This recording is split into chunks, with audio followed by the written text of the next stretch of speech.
TV 999 news. ఇక వార్తల్లోని వివరాలు చూద్దాం.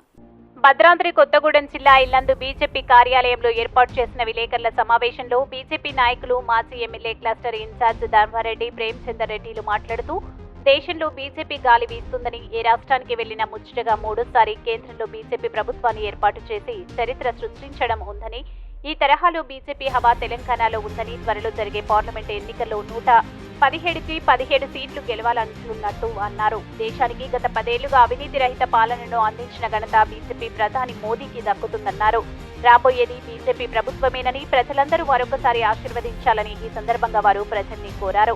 ఈ కార్యక్రమంలో భద్రాద్రి కొత్తగూడెం జిల్లా అధ్యక్షుడు రంగా కిరణ్, నాలా సోమసుందర్, గోపీకృష్ణ, సంజీవరెడ్డి, బైరెడ్డి ప్రభాకర్ రెడ్డి, యాప సీతయ్య, మహేష్ మాధవ్ తదితరులు పాల్గొన్నారు. సభ ఏర్పాటు చేసుకోవడం జరిగిందన్న.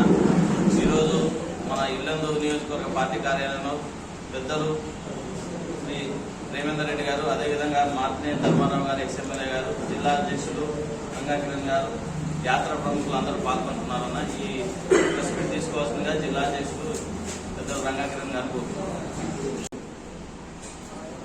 గత 9.5 సంవత్సరాలుగా భారతీయ జనతా పార్టీ ఆధ్వర్యంలో ఏర్పడినటువంటి కేంద్ర ప్రభుత్వం సారథ్యం వహించినటువంటి ప్రీతమ నేత గౌరవ నరేంద్ర మోదీ గారి ఆధ్వర్యంలో బడుగు బలహీన వర్గాలకు, అలాగే పేదలకు సంబంధించినటువంటి సంక్షేమ పథకాలన్నీ కూడా ప్రజలకు చేరువైనయా లేదా అనేటువంటి విషయం మీద చేరువైన వారికి కాని వారికి వివరించి ఈ కార్యక్రమాన్ని ముందుకు తీసుకెళ్లడానికి ఉద్దేశించి విజయ సంకల్ప యాత్ర అనేటువంటి ఒక కార్యక్రమాన్ని తీసుకోవడం జరిగింది. 25వ తారీఖు నాడు, ఈ నెల 25వ తారీఖు నాడు భద్రాచలం రాముల వారి పాదాల చెంత ఛత్తీస్గఢ్ గౌరవ ముఖ్యమంత్రి వారి చేతుల మీదుగా ఈ కార్యక్రమం మొదలుపెట్టడం జరిగింది. అక్కడి నుంచి నిన్న రాత్రి ఎల్లందుకి రావడం జరిగింది. రాత్రి బహిరంగ సభ నిర్వహించడం జరిగింది. ఇప్పుడు మీతోని నరేంద్ర మోదీ గారి యొక్క పథకాలు, భారతీయ జనతా పార్టీ ఆధ్వర్యంలో భారతదేశం ఎంత ముందుకు వెళ్లింది, దేశ ప్రతిష్టను ఇవాళ అంతరిక్షానికి తీసుకుపోయాడు. స్పేస్ దీంట్లో స్పేస్ టెక్నాలజీ కానీ, స్పేస్ రీసెర్చ్ లో కానీ, స్పేస్ లో మన యొక్క శాటిలైట్స్ కానీ ఇవాళ మనం ఎంత అడ్వాన్స్ పొజిషన్ పోయినామంటే ప్రపంచంలో ఉన్న 2-3 దేశాల సరసన మనం చేరినాం. చంద్రమండలంలో సౌత్ పోల్లో మన యొక్క ఉపగ్రహం దిగడం కానీ, ఇవాళ స్పేస్ స్టేషన్ ను నెలకొల్పే విషయంలో మన యొక్క ఓమేగాంలను ప్రధానమంత్రి పరిచయం చేసిండంటే మన ప్రతిష్ట ప్రపంచంలో ఎంత ముందుకు తీసుకుపోతున్నాడు. భారతదేశం యొక్క గౌరవం, భారతదేశం యొక్క అభివృద్ధి, భారతదేశం యొక్క ఎకానమీ, భారతదేశంలో సంక్షేమం, పేద ప్రజలు పేదరికం నుంచి బయటపడేయడం. 25 కోట్ల మందిని పేదరికం నుంచి బయటకు తీసుకొచ్చారు. 80 కోట్ల మందికి ఉచిత ఆహారం బియ్యం అందిస్తున్నాడు రాబోయే కమింగ్ 5 years కూడా. కాబట్టి భవిష్యత్తు భారతదేశాన్ని ఇవాళ యువత అంతా కూడా భావిస్తున్నది, మనం ఎందుకు ప్రపంచంలో అగ్రగామి దేశంగా ఎదగొద్దు, వైనాట్ సూపర్ పవర్ అనే యొక్క ఆలోచన ఒక పేదరిక దేశ భావాల నుంచి, ఒక బానిస భావాల నుంచి ఇవాళ ఆత్మ నిర్భరత వైపు, ఇవాళ ఒక ఫుల్లీ కాన్ఫిడెన్స్ తో మేము కూడా ఒక డెవలప్డ్ కంట్రీగా, వికసిత్ భారత్ గా వస్తామనే యొక్క ఆలోచనతో వెళ్తున్నారు. అందుకోసమే నరేంద్ర మోడీకి ఇవాళ తెలంగాణ ప్రజలు మద్దతు ఇస్తున్నారు. ఈ యొక్క యాత్ర ఉద్దేశం కూడా ప్రధానం అదే. ఈ యాత్ర ఉద్దేశం నెరవేరుతున్నది. ప్రజలు బీజేపీ వైపు వస్తున్నారు.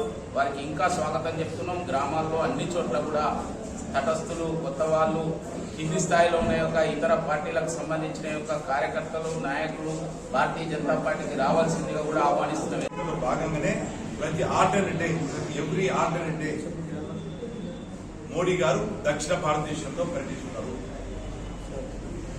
కాబట్టి మా యొక్క ప్రయత్నం ఎంతుందో పటిష్టంగా రాష్ట్రంలోని 119 అసెంబ్లీలలో ఈ యొక్క యాత్ర కొనసాగుతుంది. కింది స్థాయి వరకు కూడా కార్యకర్త భారతీయ జనతా పార్టీ సమర్థించేవాడు, భారతీయ జనతా పార్టీ అభిమానించినోడు, రాముని గురించి ఆలోచించినోడు, రాముని పూజ చేసినోడు, రామ భక్తులు కోట్లాది శక్తి భారతీయ జనతా పార్టీ అనుకున్నది. కాబట్టి రామాలయం యొక్క నిర్మాణం ఏకుందో ఇది ఒక్కసారి భారతదేశాన్ని వెలిగించిన యొక్క కార్యక్రమాన్ని మొత్తం వీక్షించినటువంటి 22 కోట్లు 22వ తారీఖు నాడు ఏదైతే ప్రాణ ప్రతిష్ఠ జరిగిందో రామునికి ఆ రోజు 22 కోట్ల టీవీస్ ప్రతి ఇంట్లో కూడా ఆనే ఉన్నాయి. 22 కోట్ల ఇళ్లలో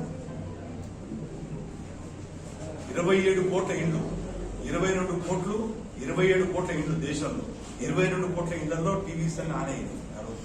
కాబట్టి ఇంతకంటే గొప్ప విషయం లేదు. అన్నిటికంటే విశ్వాసం అనేటువంటిది గొప్పది.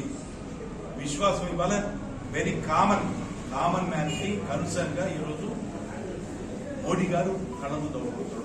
కాబట్టి మరొకసారి మోడీ మూడోసారి ముచ్చటగా మూడోసారి పార్లమెంట్ లో బాడీ 370+50 అంటారు. 370 article 370 Bharatiya Jana Sangh RSS ABVP Vishwa Hindu Parishad what not every organisation article 370 scrap 1952లో రాసింది గొడవ మీద. అది సాకారమైంది.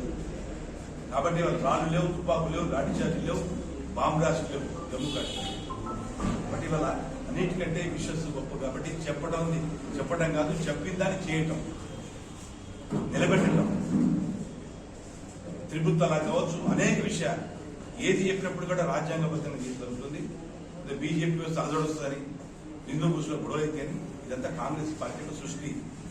ఈ దేశంలో గత Congress party the chiefest mentality.